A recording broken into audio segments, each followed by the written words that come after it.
ఉంచుకుని మిగిలింది ఏం చేయాలని చెప్తున్నాడు చూడండి. ఇదియో కాక వారు తమ చరాస్తులను అమ్మి అందరికీ వారి అక్కర కొలది పంచిపెట్టిరి. చాలండి. ఆనాడు 3000 మంది క్రీస్తు వాక్యం అంగీకరించిన వారు 3000 మంది చేర్చబడ్డని అపోస్తలుడు చెప్తున్నాడు కదా, అపోస్తలుల కార్యాలు 2:41లోను. అదే వారు కూడా విశ్వసించిన వారందరూ ఏకంగా కూడి తమకు కలిగినంతయు వారికి కావాల్సినంతగా సమిష్టిగా వారికి కావాల్సినంతగా ఉంచుకుని మిగిలినదంతయు దేవుని సేవలో వాడబడ్డారని చెప్తున్నారు. ప్రియమైన దేవుని పిల్లలారా, ఎందుకు వాడబడ్డారు? ఎందుకు దేవుని కష్టాన్ని, వారి కష్టాన్ని దేవుని సన్నిధిలో, దేవుని సహవాసంలో వారి కష్టాన్ని, వారి ఇష్టాన్ని దేవుని సన్నిధిలో వాడబడ్డారు కదా. ప్రియమైన దేవుని పిల్లలారా, మీరు కూడా మీ కష్టాన్ని, ఇష్టాన్ని ఇవ్వగలుగుతున్నారా? ఒకసారి మీకు మీరు ప్రశ్న వేసుకోండి. ప్రియమైన దేవుని పిల్లలారా, సామెత గ్రంథంలో సొలొమోను గారు కూడా చెప్తున్నారు. ఒకసారి తీయండి 3:9. సామెతలు 3:9. నీ రాబడి అంతటిలో ప్రథమ ఫలమును నీ ఆస్తిలో భాగమును ఇచ్చి యెహోవాను కనపరచుము. అప్పుడు నీ కొట్లలో ధాన్యము సమృద్ధిగా ఉండును. చాలండి. నీ రాబడి అంతటిలో ప్రథమ ఫలమును. మనము విశ్వసించాం కదండి క్రీస్తుని. ఆనాడు అపోస్తలులు ఎలా అయితే విశ్వసించారో, ప్రతి వారు భయం కలిగి తమకు కావలసినంతది ఉంచుకొని మిగిలింది ఎలా అయితే దేవుని కష్టానికి, ఇష్టానికి, దేవుని సేవలో వాడబడ్డారు కదండి.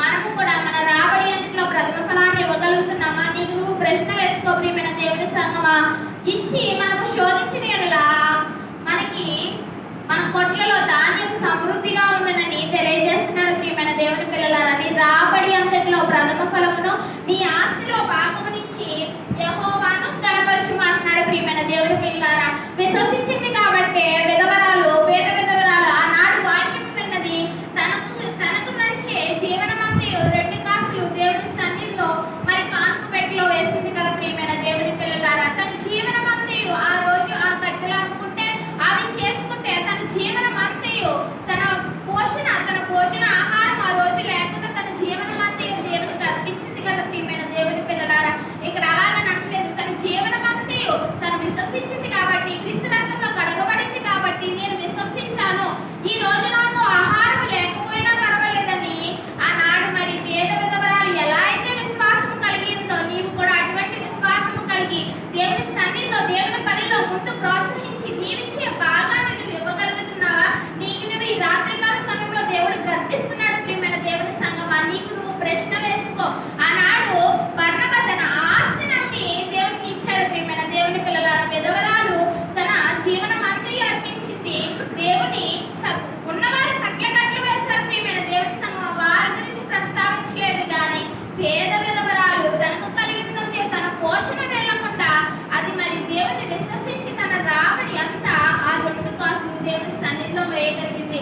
ఇక్కడ నువ్వు దేవునికి ఇచ్చేదాన్ని దొంగలిస్తున్నావో, దేవునికి ఇచ్చేది ఇవ్వగలుగుతున్నావు? నీకు నువ్వు ప్రశ్న వేసుకో. ప్రియమైన దేవుని సంగమా, ఇక్కడ సొలొమోను గారు అంటున్నారు, నీ రాబడి అంతటిలో ప్రథమ ఫలమును నీ ఆస్తిలో భాగమును ఇచ్చి యెహోవాను కనపరచుము అంటున్నాడు. నీవు అడుగుతున్నావు ప్రతి విషయంలో దేవుని సన్నిధికి ముందొస్తున్నావు, సహవాసంలో ముందొస్తున్నావు, పాటలు పాడుతున్నావు, వాక్యం చదువుతున్నావు, కానీ నీకు వచ్చేది ఏమి రావడంలా. నీకు నిధులు, ఆశీర్వాదం అనేది రావడంలా. ప్రియమైన దేవుని పిల్లల, నీ రాబడి అంతటిలో ప్రథమ ఫలమును నీ ఆస్తిలో భాగం ఇచ్చి అప్పుడు నువ్వు అడుగు. నీ విషయంలో, నీ గర్భఫలాల విషయంలో కావచ్చు, నీ పిల్లల ఏ విషయంలో అయినా, ఎగ్జామ్స్ విషయంలో వాళ్ళు ఫలించాలని, వాళ్ళు మంచి ఫలితంలో మంచి ప్రయోజకులై ఉండాలని నువ్వు ఏదైతే ఆశిస్తున్నావో అది నీ భాగాన్ని ఇచ్చి, నీ 10వ భాగాన్ని ఇచ్చి నీవు దేవుని శోధించినప్పుడు తప్పకుండా నీ కార్యం జరిగిస్తాడు. ప్రియమైన దేవుని పిల్లలారా, ఇక్కడే కాదు కానీ మొదట ఎవరిచ్చారు? ప్రియమైన దేవుని సంగమా, కయ్యను, హేబేలు అని వారిలో హేబేలు నీతిమంతుడుగా చేర్చబడ్డాడు. ప్రియమైన దేవుని సంగమా, ఒకసారి ఆలోచించు. ఆ నీతిమంతుల జాబితాలో నువ్వు నేను ఉండాలంటే ఆనాడు హేబేలు ఉన్నాడు. ప్రియమైన దేవుని సంగమా, దేవునికి ఇచ్చే దాంట్లో ఒక్క చేయి కూడా వెనక వేసుకోలేదు. కయ్యేను అక్కడ తొట్టిల్లిపోయాడు. ప్రియమైన దేవుని సంగమా, హేబేలు ఎంత మాత్రము తొట్టిల్లిపోలేదు. మొదటి నీతిమంతుడుగా చేర్చబడ్డాడు. మొదటి నీతిమంతుడు ఎవరంటే హేబేలు. ప్రియమైన దేవుని సంగమా, అటువంటి హేబేలు వలె నీవు నీతిమంతులుగా ఉండాలంటే నీ రాబడి అంతట్లో ప్రథమ ఫలమును నీ ఆస్తిలో భాగమును ఇచ్చి యెహోవాను గణపరచుము. అప్పుడు నీ కొట్లలో ధాన్యం సమృద్ధిగా ఉండునంటున్నాడు. ప్రియమైన దేవుని సంగమా, నీవు ఒకరికి అప్పు ఇచ్చేవారిగానే ఉంటావు కానీ నీవు ఎక్కడ అప్పు తీసుకునే దానిలో ఉండవు. ప్రియమైన దేవుని సంగమా, ఈ రాత్రికాల సమయంలో ప్రతి ఒక్కరిని గద్దిస్తున్నాడు. ప్రియమైన దేవుని సంగమా, ఒకసారి ఆలోచించు. నీకు తెలియజేస్తున్నాడు, నీకు ఆశీర్వాదం రావడం లేదంటే నువ్వు దేవుని సన్నిధికి వచ్చిన, సహవాసానికి వచ్చిన, ముందు వచ్చేసిన, పాటలు పాడిన, పాస్టర్ గారికి సహకరించిన తప్పు లేదు. కానీ నీవు పొందే ఆశీర్వాదాలు పొందాలంటే నీ రాబడి అంతట్లో ప్రథమ ఫలమును నీ ఆస్తిలో భాగమునిచ్చి అప్పుడు అడుగు. నీకు కావాల్సింది ఏదైనా సరే సమస్తము సఫలమవుతుంది. ప్రియమైన దేవుని సంగమా, దేవునికి ఇచ్చేది దేవునికి ఇచ్చి అప్పుడు ప్రభువా ఆనాడు అంటున్నాడు, హిజ్కియా అంటున్నాడు, నీ సన్నిధిలో నేను ఎట్లా నడుచుకుంటున్నావు, నీ ధర్మ కార్యాలు నేను ఎట్లా నడుచుకుంటున్నావు, నేను ఎట్లా జరిగించింది నాకు ప్రభుత్వం జ్ఞాపకం చేసుకో అని అంటున్నాడు.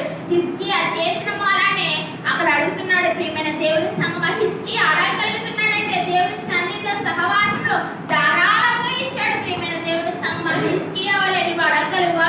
నువ్వు ఇస్తున్నావా? నీకు నువ్వు ఈ రాత్రికాల సమయంలో నీకు నువ్వు ప్రశ్న వేసుకో. ప్రియమైన దేవుని సంగమా, నువ్వు ఇవ్వగలుగుతున్నావా? నీవు అసలు దాని మీద దృష్టి పెట్టగలుగుతున్నావా? ఒకసారి ఆలోచించుకో. ప్రియమైన దేవుని సంగమా, మలాకి 3:10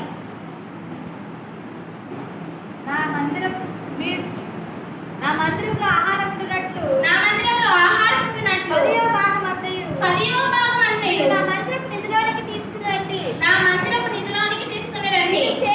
ఇది చేసి మీరు నన్ను శోధించిన ఎడల నేను ఆకాశ వాకిట్లను విప్పి పట్టుచాలినంత విస్తారముగా దీవెనలు కుమ్మరించుదని సైన్యములకు అధిపతియగు యెహోవా సెలవిచ్చుచున్నాడు.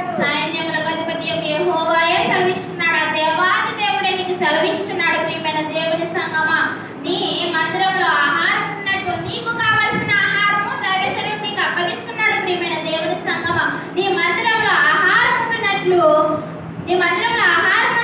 నువ్వు ఎలా అయితే దేవుని మందిరంలో ఆహారం మింగుతున్నావో, ఆత్మని ఆహారం మింగుతున్నావో, అలాంటప్పుడు నీ 10వ భాగాన్ని తీసుకొచ్చి దేవుని మందిరంలో ఇవ్వాలి. ప్రియమైన దేవుని సంగమా, నీవు ఇచ్చే దానిలో ఉన్నావా? నీకు నువ్వు ప్రశ్న వేసుకో. ప్రియమైన దేవుని సంగమా, అప్పుడు నీ 10వ భాగం అంటూ ఇచ్చినప్పుడు నా మందిరం నిధిలోనికి తీసుకుని రండి అంటున్నాడు. ప్రియమైన దేవుని సంగమా, మలాకి గారు తీసుకుని రండి. దీన్ని చేసి మీరు నన్ను శోధించిన దీనిని చేసి నన్ను శోధించుడి అంటున్నాడు. అప్పుడు అడగండి, మీరు అడగండి, నాకు ప్రభువా నాకు ఈ కార్యాలు ఆనాడు చేశాడు కాబట్టి హిజ్కియా అడగగలిగాడు. ప్రియమైన దేవుని సంగమా, నువ్వు చేసినట్లయితే హిజ్కియా వలె ప్రభువా నేను యథార్థ హృదయుడిని, నీ సన్నిధిలో నేను ఎట్లా చేస్తాను, నీ కార్యాలు ఎట్లా జరిగించాలని నీవు అడగగలుగుతావు. నీకు ఏ సమస్య వచ్చినా నీవు అడగగలగాలంటే నీవు దేవునికి ఇచ్చి నీ రాబడి అంతట్లో ప్రథమ ఫలాన్ని దేవునికి ఇచ్చి నీవు అడగగలిగినప్పుడు నీ కార్యాన్ని తప్పకుండా చేస్తాడు. ప్రియమైన దేవుని సంగమా, మేము అలాగే పొందుకొని ఉన్నాము. ప్రియమైన దేవుని సంగమా, నీ సేవకుడు ప్రతిదినము చెప్తాడు. నువ్వు చెప్పి పెడల చెవు పెట్టకుండా నీవు నీ సేవకుడు ఎటువంటి విధంగా చెప్తాడో అటువంటి విధంగా చేయాలి. ప్రియమైన దేవుని సంగమా, నీ కోసం ప్రార్థన చేయించున్నాడు, నీ కోసం వాక్యాన్ని సిద్ధపరుచున్నాడు. ఆత్మీయ ఆహారం సిద్ధపరుచున్నాడు కదా. ప్రియమైన దేవుని సంగమా, నీవు దాని గురించి కూడా నీవు ఆలోచించాలి. నీ కోసం ప్రార్థన ఎంత చేసినా నీ మీదకి ఆశీర్వాదాలు రావడం లేదంటే నీ సేవకుడికి ఎంతగానో ప్రయాసపడి ప్రార్థన చేస్తాడు. ప్రియమైన దేవుని సంగమా, దేవునికి ముమ్మారు ప్రార్థన చేస్తాడు. నీ కోసం సేవకుడు నీ మీదకి ఆశీర్వాదం రాకపోతే ఆయన దేవి పాడలేదు. ప్రియమైన దేవుని సంగమా, నీవు ఇచ్చే దాన్ని బట్టి నీవు ఆశీర్వాదం పొందుకునే దాంట్లో ఉంటావు. ప్రియమైన దేవుని సంగమా, ఆకాశ వాక్యం చెప్పి పట్టజాలని దీవెన నీవు అసలు పట్టజాలం అంట. ప్రియమైన దేవుని సంగమా, నీవు అసలు ఆ ఆశీర్వాదాన్ని నేను ఎంత ఆశీర్వాదాన్ని పొందుకోగలిగానా అని ఆశ్చర్యపోయేంతగా నీకు ఆశీర్వాదాన్ని ఇస్తానంటాడు. అటువంటి ఆశీర్వాదం నీవు పొందుకోగలుగుతున్నావా? నేను ఆశీర్వాదాన్ని పొందుకోగలను అని అనుకుంటే ఇప్పటి నుంచి ఈ కార్యాన్ని జరిగించి ప్రియమైన దేవుని సంగమా ముందుకి నడువు. ప్రియమైన దేవుని సంగమా, ఆకాశ వాక్యం చెప్పి పట్టజాలని దీవెనలు కుమ్మరించను అని సైన్యములకు అధిపతి యొక్క యెహోవా సెలవిచ్చుచున్నాడు. ప్రియమైన దేవుని సంగమా, దేవుడే మనకి సెలవిచ్చుచున్నాడు. దేవుడే మనకి ఆజ్ఞని మనకి తెలియజేస్తున్నాడు. దేవుడే మనకి తెలియజేస్తున్నాడు. ప్రియమైన దేవుని సంగమా, ఈ రాత్రికాల సమయంలో ఈ వాక్యం